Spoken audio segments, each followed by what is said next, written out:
Hey everyone, so welcome to a new episode of Rodos Questions. Today I'm making a long overdue episode of the good news.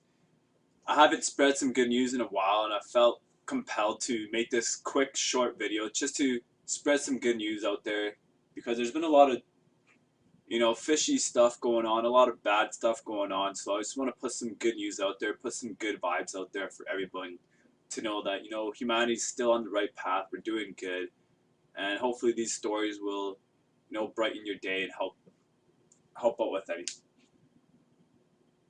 To start off, I want to talk about this solar powered plane that just flew from Japan to Hawaii in 5 days.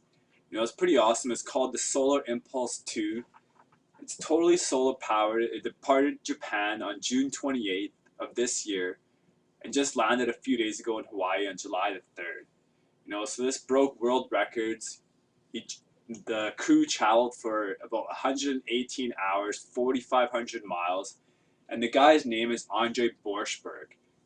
They're doing a whole around the world trip. His next stop is Phoenix.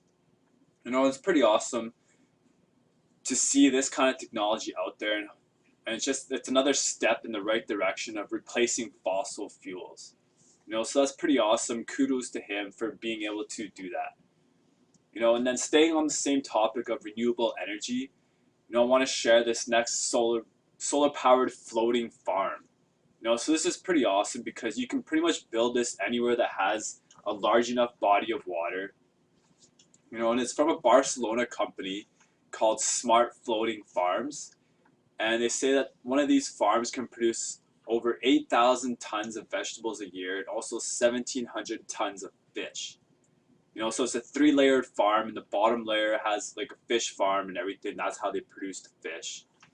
They're also able to integrate other renewable power technologies such as wind turbines and wave catching generators. I believe that's what it was called.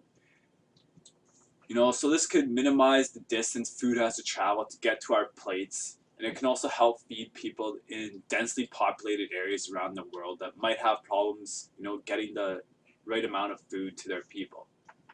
What else that I want to touch on just briefly here is, for all the people that, are thinking about or already living off the grid and, in sustainable homes and stuff, one question people always ask is, what are you going to have to hand wash your own clothes and stuff? Well, no, not anymore.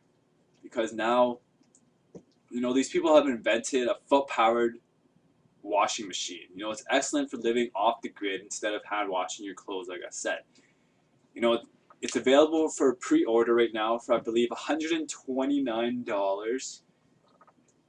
And they're also going to start, crowdfunding to produce all the units. So this will be an excellent way to save energy and water, as it requires a lot less water to wash your clothes. So look out for this coming out next year. Where I want to touch on, which is, pretty heartwarming to be able to see in this kind of situation. So I'm sure most people heard about all the protests and the riots that went on in Baltimore, after, there were some incidents with the police and the citizens there. So I'm not going to touch on any of that because I'm sure all of you have heard about it already. What I did want to touch on is that, as you can see here, there's citizens lined up to protect the police. Not everybody out there, was some crazy looters and thugs and rioters like the media tried to portray them. There was a lot of good people out there that just, want peace and justice for everyone, not just themselves, not just for their community or their race, but truly for everybody. And these people are a perfect example of that.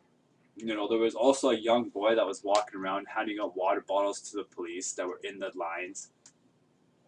So that just shows these people are shining examples of what humanity is capable of, especially when there's so much, drama and just incidents going on at that time and place. For these people to do that is pretty awesome. So bravo to them. And that's for today. So, I'll be updating the good news a lot more frequently from now on. So stay tuned in. And until next time, it's from Rodos Questions. See you guys later.